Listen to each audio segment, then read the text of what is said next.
You are listening to The Haunted Show.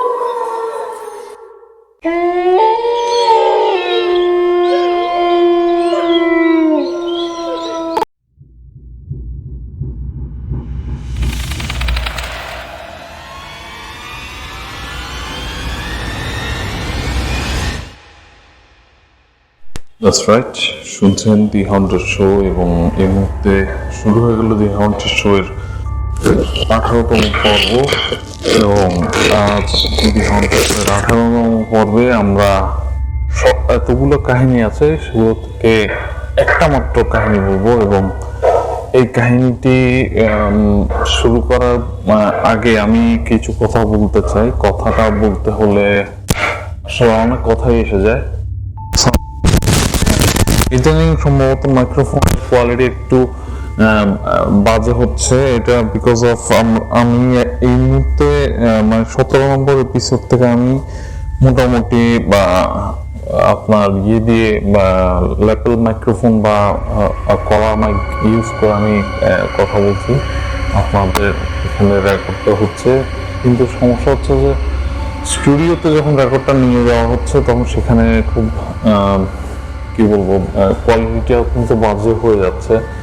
তো আমি চেষ্টা করব আপনাদেরকে ভালো একটা কোয়ালিটির দিতে, ভয়েস দিতে। তো ইনশাল্লাহ আমাদের সামনে আমরা একটা ভালো কন্ডেন্সার মাইক্রোফোন কিনে ফেলবো এবং আপনাদেরকে আমরা ভালো একটা এপিসোড, ভালো ভয়েস কোয়ালিটি দিতে পারবো। ওকে, সো লেটস মুভ অন। আমরা চলে যাব আমাদের ঘটনায়। ঘটনাটি ঘটেছে পাটোয়ারি সাহেব এবং তার ফ্যামিলি নিয়ে। পাটোয়ারি সাহেব একজন বিমান কর্মকর্তা, মানে কি বলবো এটাই আর কি, বিমান কর্মকর্তা। তো তার প্রচুর টাকা পয়সা হয়েছে এবং মাঝ বয়সে এসে তিনি সিদ্ধান্ত নিলেন যে তার কেনা জমিটাতে তিনি বাড়ি করবেন এবং বাড়িটা বেশ বড় হবে এবং সেটা অবশ্যই বিশাল একটা জায়গা। সেহেতু তিনি শুধু গ্রাউন্ড ফ্লোরে বাড়ির কাজ করবেন এবং পরের কাজটা হয়তো তার বাচ্চারা। তো তিনি যেটা করেন, তার যে বাড়িটি করেন সেটি উদ্বোধন করেন এবং একটা সময় তিনি সেখানে তার ফ্যামিলিকে নিয়ে ওঠেন। তো যেদিন ওঠেন সেদিন একটা ঘটনা। সেদিন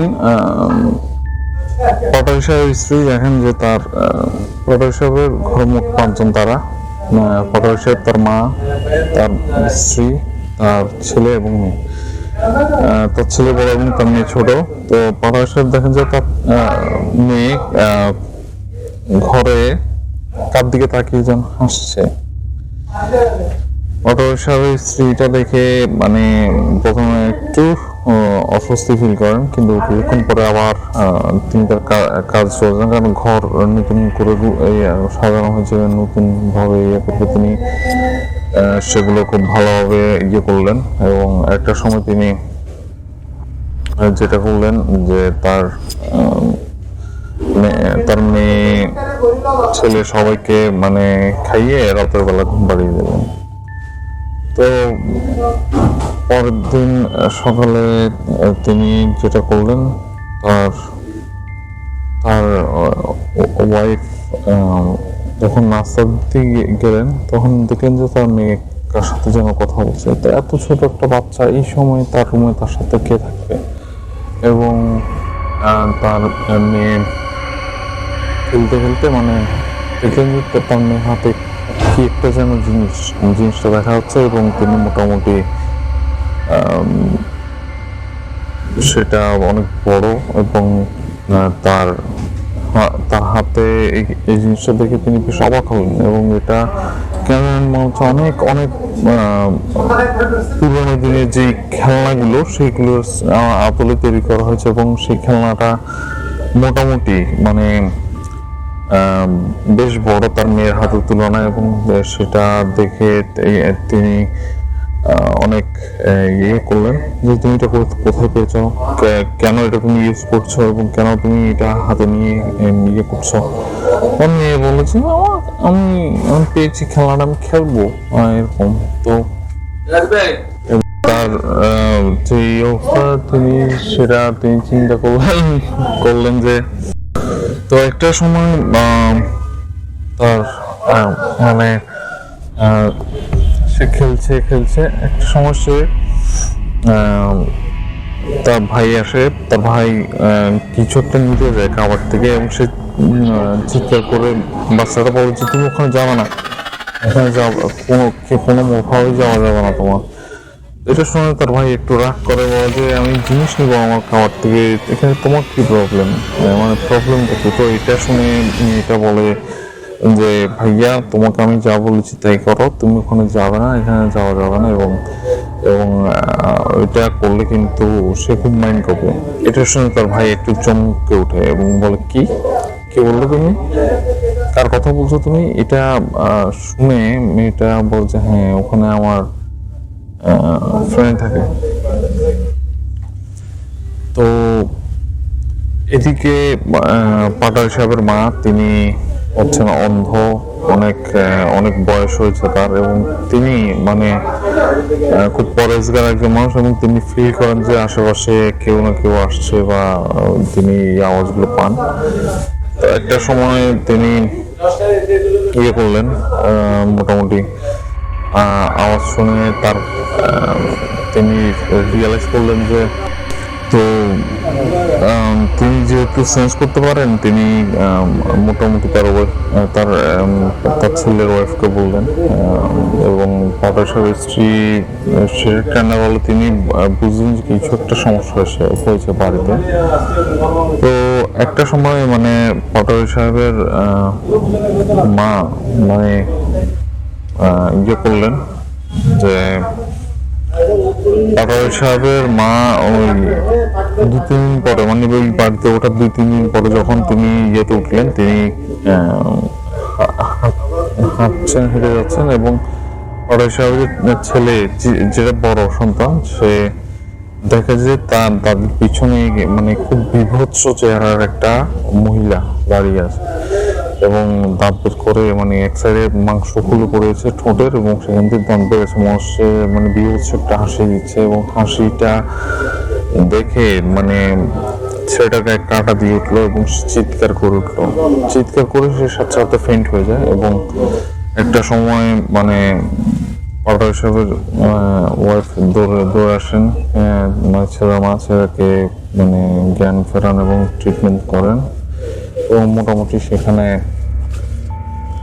পাটাল সাহেব ইয়ে করেন, তাকে এসে ডাক্তারের কাছে দেখান, চেক আপ করান। তো ডাক্তার বলছে কিছু হয়নি, জাস্ট ফেন্ট হয়ে গেছে, এটাই, আর কোনো প্রবলেম নেই।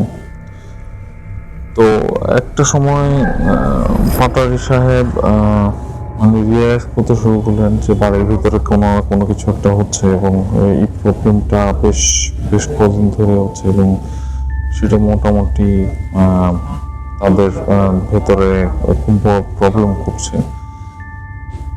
এবং তিনি সেজন্য একজন নিয়ে আসলেন, কি বলবো, একজন মসজিদের ইমাম নিয়ে আসলেন। তো ইমাম সাহেব ঘরে ঢুকে কোনো কিছু ফিল করছেন না, মানে তার কাছে মনে হচ্ছে যে সবকিছু স্বাভাবিক। তিনি বললেন যে না, এখানে কোনো প্রবলেম নেই, এখানে আপনারা যদি বলেন যে কোনো প্রবলেম আছে, এটা একদম ভুল কথা, এখানে কোনো প্রবলেম নেই। এবং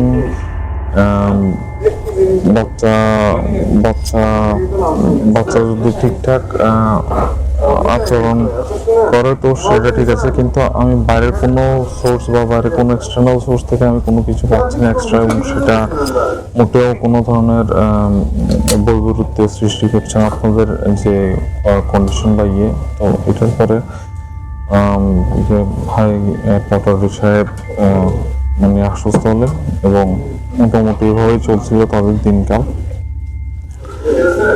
আমি একটু বিরতি বিরতি নিব, পানি খেয়ে আসছি আপনাদের, কারণ যেহেতু 10 মিনিটের উপরে হয়ে যাচ্ছে, তো আমার মনে হয় আমার একটু পানি খাওয়া উচিত এবং আপনাদেরকে এই বিরতিটা শেষে আমি আপনাদেরকে একটা করবো এবং আমি আপনাদেরকে আরও কিছু কথা বলতে, সেটা হচ্ছে আপনারা যদি আমাদের এখানে কোনো ধরনের মেল পাঠাতে চান, তো মেল পাঠানোর ঠিকানা আছে। মেল পাঠানোর অ্যাড্রেস হচ্ছে ragibnizam@yahoo.com, ragibnizam@yahoo.com। এই ঠিকানা আমাদেরকে ইমেল করতে পারেন, অথবা আপনার যদি ভয়েস রেকর্ড 25 মেগাবাইটের উপরে হয় তাহলে আপনি সেক্ষেত্রে 500 মেগাবাইট পর্যন্ত পার ফাইল একটার করতে পারবেন।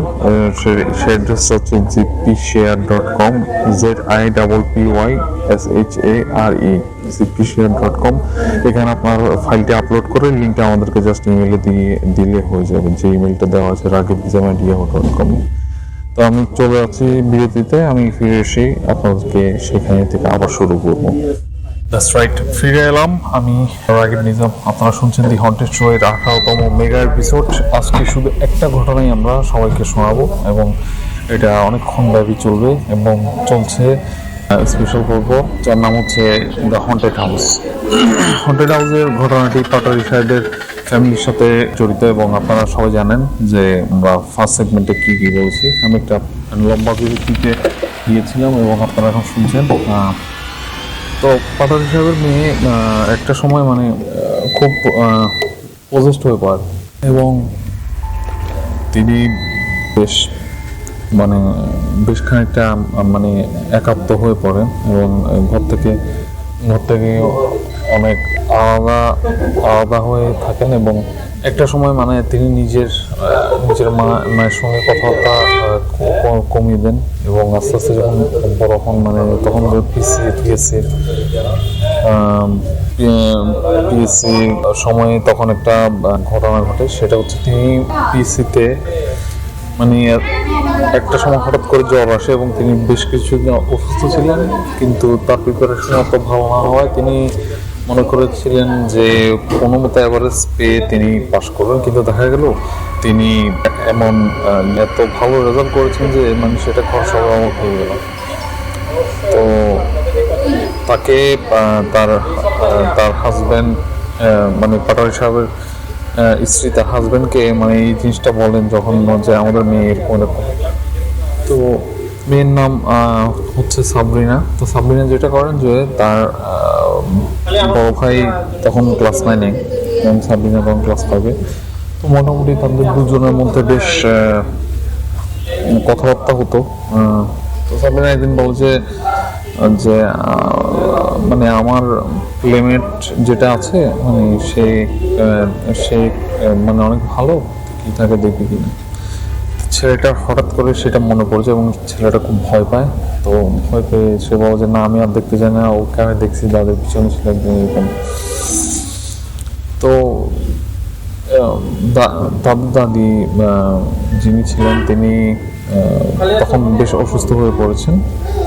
তো একটা সময় মানে সাবরিনা মানে বলেন যে এরকম দাদি যদি অনুমতি দেন তাহলে আমি হয়তো দাদির একটা চিকিৎসার ব্যবস্থা করবো। তো যেটা মেইন প্রবলেম ছিল সেটা হচ্ছে যে বাতের ব্যথা, এবং বাতের ব্যথা হওয়ার পর তিনি চলাফেরা করতে খুব কষ্ট হতো। তো সাবরিনা একদিন তার পায়ের গোড়ালি থেকে হাঁটু পর্যন্ত এক ধরনের মালিশ করে দেয়। তো এরপর তিনি হঠাৎ করে সুস্থ হয়ে যান এবং যে এইটা কীভাবে সম্ভব হলো, যে সবই মায়ের কল্যাণ। তো এটা শুনে একটু বেশ অবাক, যে তোর মা এইসব জিনিস তোকে শিখিয়েছে? বলছে না এই মা না, এটা আরেক মা। তখন দাদি চমকে উঠে বলে যে কী বলি, কোন মা? তো এরকম। তো এটা শোনার পরে তার মাথাটা তিনি মেয়েটা যা বলে, তো তিনি বেশ অবাক হয়ে যান এবং তিনি রাতের বেলা তার ছেলেকে ডেকে পাঠান পাটারি সাহেবকে রুমে। পাটারি সাহেব আসলেন এবং মা তার ছেলের সাথে অনেক কথা বললেন যে এরকম ব্যাপার। তো তিনি তার ছেলেকে একটা পি সাহেবের নাম মানে ঠিকানা দেন। পাটারি সাহেব সেখানে যান এবং পি সাহেব বলেন যে ঠিক আছে, আমি অমুক দিন আপনাদের বাসায় আসবো। তো বাসায় আসার পরে মোটামুটি একটা ইয়ে টের পান। তিনি বলেন যে এখানে একজনের কারিন এখানে বসবাস করছে অনেকদিন ধরে, মানে সে মানে ইয়ে করছে আর কি, আপনাদের মেয়ে সাবরিনাকে সে অনেকদিন ধরে সে ইয়ে করছে, বসে রাখছে, এবং এই কারণে হয়তো অন্যান্য ইমামরা তাকে তো না, আমি অন্য একটা রিচুয়ালে আমি তাকে দেখতে পেয়েছি। তো এটা মানে সবাই অবাক হয়ে যায়। এবং ওই যে সাবরিনার একটা খেলনা ছিল ওইটা তাকে দেখায়, ওই যে এটা করতে গেলে মানে তিনি বেশ চমকে যান যে এই জিনিসটা করতে গেল। তো এটার পর পীর সাহেব মানে বলেন যে এই যে সাবরিনার পিছনে যে যারা আছে বা যারা ইয়ে করছে, মানে যে ইয়ে করছে তার আসল ঠিকানা হচ্ছে অমুক জায়গায়, এবং আমাদেরকে ওখানে যেতে হবে। তো সাবরিনার বাবা মানে পাটারি সাহেব আর পীর সাহেব ওখানে যান, এবং তারা ওই বাড়ির একজনকে চেপে ধরে বলেন যে এরকম এরকম ঘটনা। তো ভদ্রলোক বেশ ঘাবড়ে যান, বুঝে আপনারা কেমনে জানেন এই ব্যাপার, তো এটা তো হতেই পারে না। তো পিসাব বলেন দেখেন আমরা যেটা দেখেছি সেটাই আপনাকে বললাম। তো একটা বিষয় হচ্ছে কি, মানে ছবি এঁকে দেওয়ার পর মানে সেটা মোটামুটি কারো চেহারার সঙ্গে মিলে, কিন্তু এক পরিস্থিতি যে এত ইয়ে সেটা মানে বলার মতো না। তো ওই বাড়ির ভদ্রলোক তিনি বেশ চমকে যান, বলেন যে আমার ছোট ফুপি এত বছর পর এখানে আপনাদের কাছে।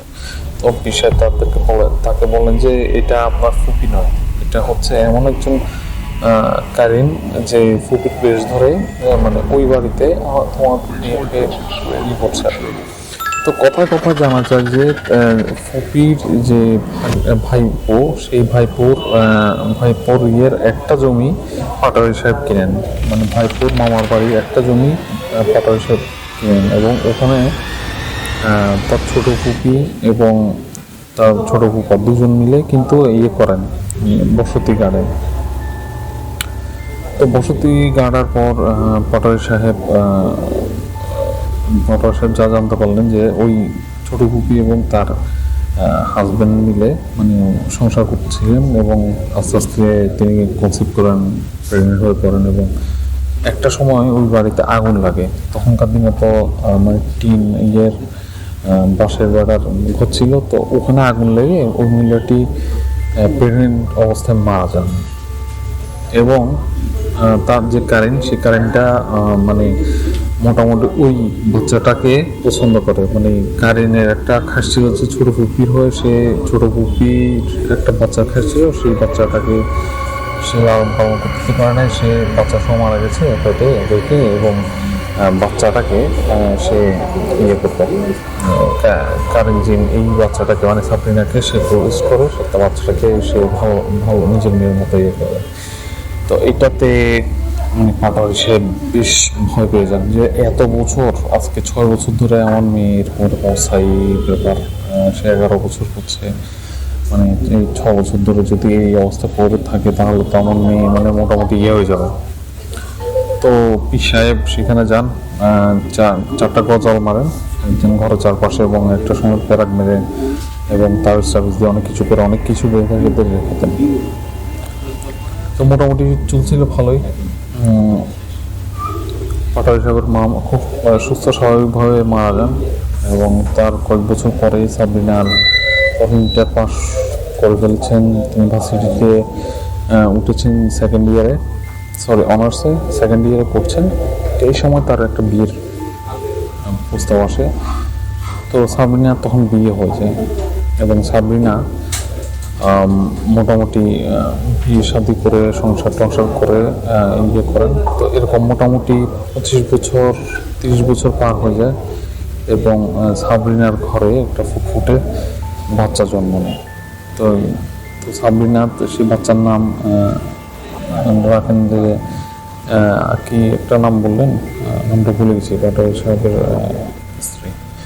তো পাটারি সাহেবের এই ঘটনাটি মাঝখানে আমরা বিরতি নিচ্ছি, এবং বিরতির পর আমরা আবার ফেরত আসবো। আপনারা শুনবেন আমাদের ঘটনাগুলো, এবং আপনাদের কোনো ঘটনা যদি থাকে যে আপনারা আমাদের কাছে পাঠাবেন, তাহলে আমাদেরকে কষ্ট করে raghibnizam@yahoo.com, RAGABNIZM, raghibnizam@yahoo.com, এবং আপনারা লিখে পাঠালে পারলে হবে, কিন্তু ভয়েস রেকর্ড করে পাঠালে অনেক ভালো। আপনার ভয়েস রেকর্ডটি যদি 25 মেগাবাইটের বেশি হয় তাহলে আমাদেরকে অবশ্যই আপনি gpshare.com ফাইল আপলোড করে লিঙ্কটা জাস্ট ইমেলে লিখে দিয়ে বলবেন যে এটা আমাদের লিঙ্ক, তাহলে আমরা ডাউনলোড করার সেটা চালিয়ে শোনাবো সবাই। তো আমরা বিরতিতে যাচ্ছি এবং বিরতি শেষে আবার আসছি কিছুক্ষণ পরেই। কোথাও যাবেন না, শুনতে থাকুন দ্য হন্টেড শোর mega episode 18, the haunted house. কোথাও যাবেন না, ফিরে আসছি একটু পরে। রাইট, ফিরে এলাম আমি। রাগিব নিজাম দি হন্টেড শোর চলছে mega episode 18, the haunted house. আমি আপনাদের যে বিষয়ে আজকে বলতে পারছিলাম, পাটোয়ারি সাহেবের একটি ঘটনা চলছে এবং আমরা সুবিশাল এই এপিসোডটাতে শুধু পাটোয়ারি সাহেবের ফ্যামিলিতে ঘটে যাওয়া একটা বিশাল ঘটনাকে নিয়ে আমরা আমাদের এই ঘটনাটি আবর্তিত হয়েছে এবং আমাদের এই ঘটনা এখন চলছে তৃতীয় সেগমেন্ট, এবং এই তৃতীয় সেগমেন্টে আমরা আমাদের তৃতীয় ফেজে আমরা ইম্পর্টেন্ট একটা পার্ট এখন, যেটা হচ্ছে আপনার বিয়ে যখন পাটোয়ারি সাহেবের মেয়ের বিয়ে দেওয়া খানিক বছরের মধ্যেই মানে সাবরিনার একটা ফুটফুটে কন্যা শিশুর জন্ম হয় এবং সাবরিনার যে বাচ্চাটা খুব মানে চটপটে দুরন্ত এরকম টাইপের একটা বাচ্চা, সে এখানে সেখানে দৌড়াদৌড়ি করে। সাবরিনার ভাই রাহাত পাটোয়ারি, রাহাত ভাইয়ের যে ব্যাপার, তিনি নিজস্ব ব্যবসায় মনোযোগ দেন এবং আস্তে আস্তে তার ব্যবসায় তিনি বেশ করেন, মানে সফলতা অর্জন করেন। সাবরিনার বিয়ের 6-7 বছর পরে রাহাতেরও বিয়ে ঠিক হয় একটা ফ্যামিলিতে এবং খুব ভালো একটা জায়গায় বিয়ে হয় এবং তারা বেশ করেন, হঠাৎ করে বিয়ের অনুষ্ঠান করেন। ভাই যেটা করেন, রাহাত ভাই যেটা করেন, তিনি মোটামুটি বিয়ে প্রস্তুতি নিয়ে নিচ্ছিলেন। তো একদিন হঠাৎ করে মানে তার বোন অনেকদিন ধরে স্টে করছিলেন সেখানে বাচ্চা সহ। সাবরিনা মেয়েটার কথা বলছি। তো সাবরিনা মেয়ে ওখানে স্টে করছিলেন, তবে একদিন হঠাৎ দৌড়ে তার ভাইকে সন্ধ্যাবেলা বললো এই ঘটনা কি হয়েছে, যে এরকম বাবার স্টাডি রুমে আমি একটা মহিলাকে দেখি।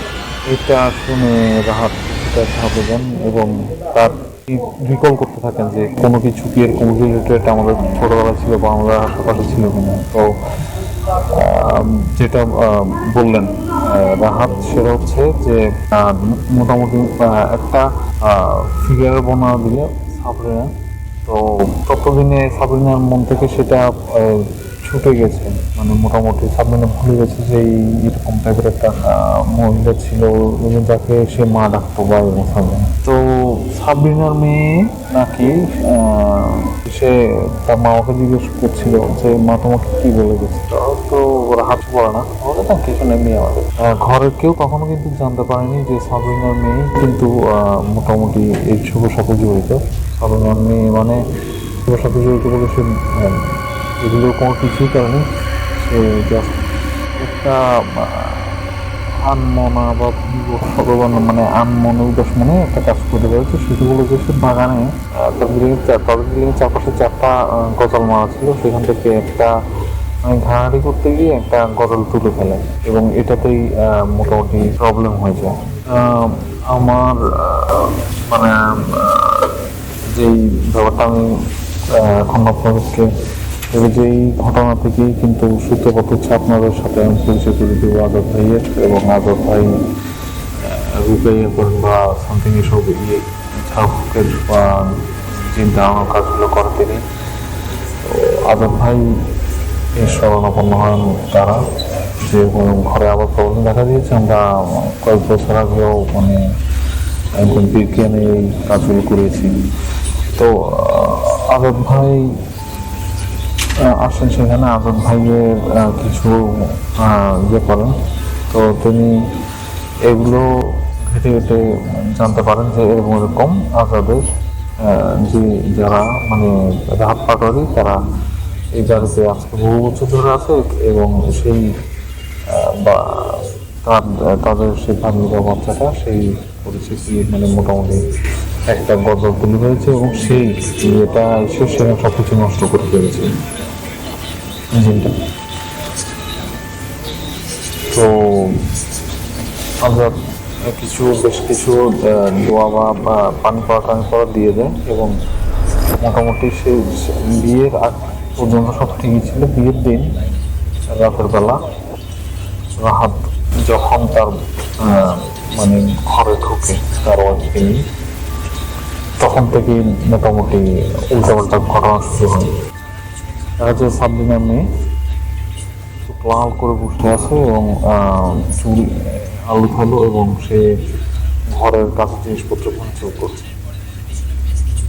এবং সাবরিনা বেশ আতঙ্কে মানে তার মাকে তার ভাইকে ডেকে মানে কথাগুলো দেয়।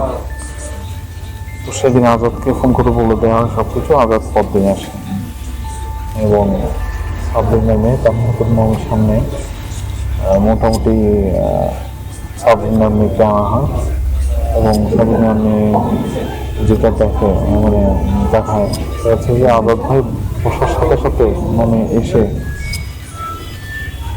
সেই সোফার উপরে মানে মানে মানে ভয়ঙ্কর রকমের মানে হুঙ্কার হয়ে থাকে, ওইকে এখান থেকে বেরিয়ে যেতে বলো, ও এখানে থাকবে না, এখানে থাকা যাবে না, এরকম ধরনের কথা বলতে থাকে এবং আলটিমেটলি আজাদ ভাই তাকে চেপে একেবারে ধরে তার বামাদের যে কানি আঙুল বল সেটাকে একেবারে করবে দোয়া পড়ে এবং তখনই মানে এত চিৎকার মানে এত আওয়াজ মানে একসঙ্গে মনে হচ্ছে কয়েকজনের গলায় একই রকমের কণ্ঠ বেরোচ্ছে, কয়েকজনের কণ্ঠ একই রকমের কথা বেরোচ্ছে এবং সে মোটামুটি সোফা থেকে শুরু করে সব কিছু মানে ওই রুমে সব কিছু ওলটপালট করে ফেলে। তো আজাদ ভাই বলে যে কে তুমি কেন আসছো? তো এরকম বলে যে এই বাড়িটা এতদিন এই জায়গাটা তো এতদিন আমি বাস করতাম, কিন্তু এরা আসছে এবং সাবরিনাকে আমার খুব পছন্দ হয়েছিল, কিন্তু সাবরিনার বাবা একজন পুলিশকে ডেকে এখানে মানে আমার সব কিছু নষ্ট করে দেয়, আমার সব কিছু ধরে উঠতে দেয়, আমি যেটা করতে চেয়েছিলাম সেটা করতে দেয়। কিন্তু কী করতেছি আমি সাবরিনাকে আস্তে আস্তে শেষ করে দিতে চাইছিলাম। তো বলছে দেখো ওনারা ভিটা কিনছে, টাকা পয়সা খরচ করছে, জায়গাটা তো ওনাদের, তুমি কেন আসবা? তো এটা তো সাবরিনা মোটামুটি মানে ইয়ে করেন, এটা কোনো ইয়েই হতে পারে না, এখন আমার মেয়েকে এসে বলছে এবং আজাদ ভাই মানে বলছি তোমাকে যেতে হবে, নাহলে তোমার খবর আছে, তোমাকে এখানে মেরে ফেলবে। তো মোটামুটি একটা জায়গায় মানে কন্ট্রোভার্সিয়াল একটা স্টেজে গিয়ে তারা মোটামুটি নিচে এগ্রিমেন্ট করে যে একটা বিশাল গরু জবাই দিয়ে গরুর মাংসকে খাওয়াতে হবে এবং 8টা ছাগল যে কোনো একটা দিন রাস্তার মাথার সামনে রাতের একটা বাজে সেখানে দিতে হবে, নাহলে পুরো ঘর তছনছ করে ফেলবে। তো তাকে ওয়াদা করা হয় একদিন এই সময় দিয়ে দেওয়া হবে, সেটা দেওয়া হয়। বেশ একটা কিন্তু আজাদ ভাই বলে যে তুমি যে যাবা সেটার ইয়ে কি, তোমার কি থাকবে? বলছে আপনাদের বাসার যে অ্যাকোরিয়ামটা আছে সেটা ভেঙে যাবে, এটা আমার প্রমিস, আমি এই নিশানি দেখে যাবো যে আমি চলে যাচ্ছি। ওকে। তো এই ঘটনার পর মোটামুটি আজাদ ভাই সামনে দিয়েই এসে ভেঙে অ্যাকোরিয়াম ভেঙে চলে যায় এবং তার সাথে এগ্রিমেন্ট বসাত সব ধরনের ইয়ে করা হয় এবং তারা আর কোনো প্রবলেম ফেস করে না। তো আমরা ইনশাল্লাহ আগামী এপিসোড থেকে আমরা মোটামুটি ইয়ে করবো, আপনাদের আগামী এপিসোড থেকে দেওয়া হবে আজাদ ভাইয়ের কিছু ঘটনা শেয়ার করা হবে। আজাদ ভাই যেহেতু এক্সোসিজমের কাজ করেন, তার সাথে আমার খুব বেশি যোগাযোগ হয়েছে এবং তার এই এক্সোসিজমের ব্যাপারগুলো আমরা শেয়ার করবো আপনাদের কাছে। তো আজকে এইটুকুই, আমরা ইনশাল্লাহ আগামী সপ্তাহে আপনাদের সাথে ঘটনা, আর আগামী সপ্তাহে বলছে আগামী এপিসোডে বিভিন্ন রকমের ঘটনা শেয়ার করবো এবং আপনারা যদি লিখে পাঠান radiomizamedia.com আর JBNIZM এই ঠিকানা বরাবর লিখে পাঠান। আর এটা ছাড়াও অন্যান্য ওয়ে আছে, যেমন আমাদেরকে ভয়েস রেকর্ড পাঠাতে পারেন। যদি 25 MBর উপরে হয় তাহলে gpshare.com JIPPYSHARE gpshare.com এই সাইটটিতে আপনার ভয়েসটি রেকর্ড করে আমাদেরকে পাঠিয়ে দিন আমাদের ইমেল বরাবর, যে ইমেলটা দেওয়া আছে। সুতরাং ভালো থাকবেন, সুস্থ থাকবেন এবং সবাই করোনার সময় খুব সাবধানে থাকবেন এই দোয়া করছি। কখনো একটা উপদেশ, কখনো ব্ল্যাক ম্যাজিক করবেন না, ব্ল্যাক ম্যাজিক করা হতে বিরত থাকবেন। আশা করি আপনারা সবাই আল্লাহর পথে চলবেন এবং আল্লাহর বিধিবিধান মেনে চলবেন এই প্রার্থনা করছি এবং ভালো থাকবেন, সুস্থ থাকবেন। আল্লাহ হাফেজ।